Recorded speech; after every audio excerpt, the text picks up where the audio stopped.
Hello mga kamas. So, napakita ko ngayon yung sitwasyon ng mga biik ko. 13 lahat ng biik. Salamat sa Diyos. So, ito yung ano ko, saw. Pulinahing baboy. Yung mapapansin nyo guys, meron ditong sobrang liit. Kasi, pag nagpapadidi yung inahing baboy, nakatayo, hindi humihiga. Kaya yung nangyayari dito, kasi dito sa banda, ito yung sa kanya so hindi niya maabot. Yan, hindi niya maabot, kaya sobrang liit niya kumpara sa mga kapatid niya, mga 1 week old na to guys. Tingnan nyo. So para sa mga starter, baguhan, pag napansin yung ganito na yung may ganito kayo, so tingnan nyo. Sabagay, hindi naman minsan lang pala mangyari na yung inang baboy nagpapadede ng nakatayo. So nakatayo talaga to siya guys. Ilang beses na namin itong binantayan, hindi talaga siya umihiga pag nagpapadede.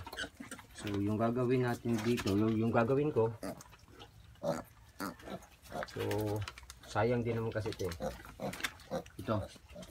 gagamit ako nito. So from Metrobet pork milk sow milk replacer. So ito yung tutunawin ko, tapos ititingal ko sa biik. So gamit yung syringe ito. Hindi na ako bibili ng biberon. So syringe ko lang to. So, yan. So para sa kaalaman ng iba, yung mga biik mga kamas, pag dyan na sila nakadede, for example dyan, isa na yung may-ari nyan. Kahit yung maliit na ito, pag nilagay ko to dito sa medyo mababa, hindi dito sa mataas, hindi yan didede yan, kasi meron ng may-ari dyan dito talaga yan. So ito yung gagawin ko, pork milk. So subok ko na to 9 or 10 years na ako nagpapabiyan.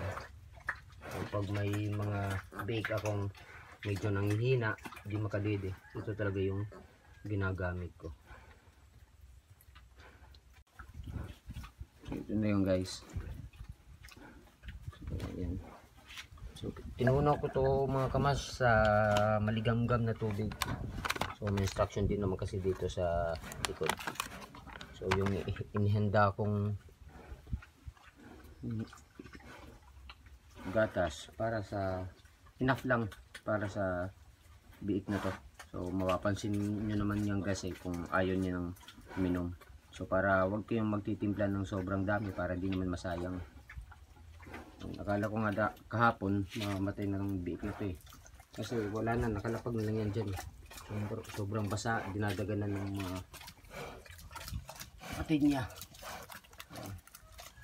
So buti nga naagapan ka. Paggabi pinainom ko ng pinainom. So galing, marunong lang uminom sa nickel drink. Importante din yan mga kamas, dapat may supply din sila ng malinis na tubig. Yan. So kung paano sila natuto, sobrang curious ng mga biik. So pag may nalagay ka dyan, talagang pupuntahan nila yan hanggat malaman nila na tubig daw. Yan. So kadede na tayo guys. Tingnan.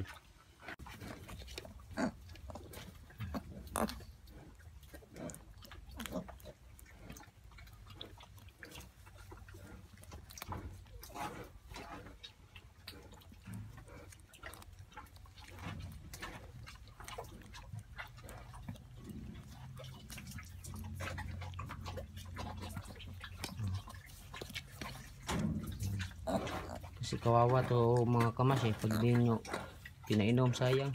Tapos sa panahon ngayon sobrang mahal ng biik, kita nyo binididi yan.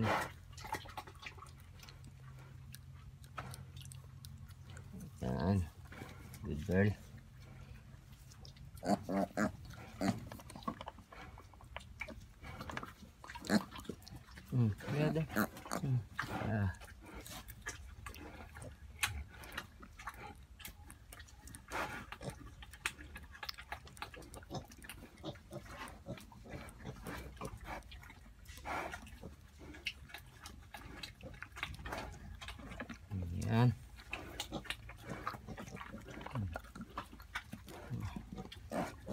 Yung mga kamas. Yan.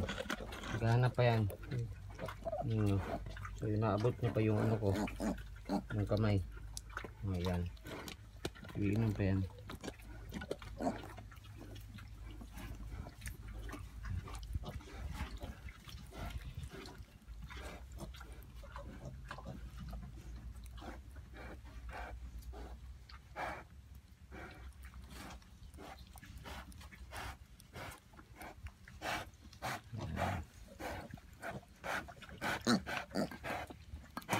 So magpapainom ako ng gatas na to hanggang matutos silang ano kumain. Yan. Kunting sacrifice lang mga kamas. Pag nag-survive to, ba? Blessing din to eh. Pera din.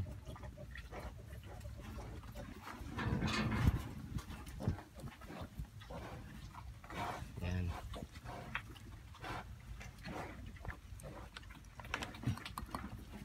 Yan.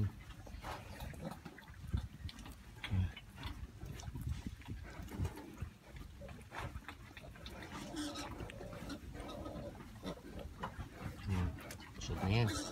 Ayun na eh.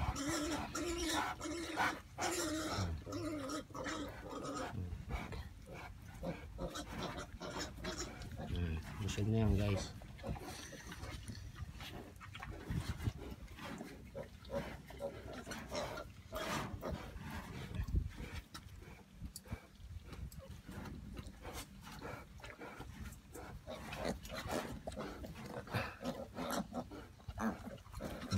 Ayun na.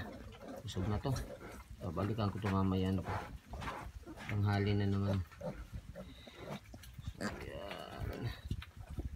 Para mag-survive.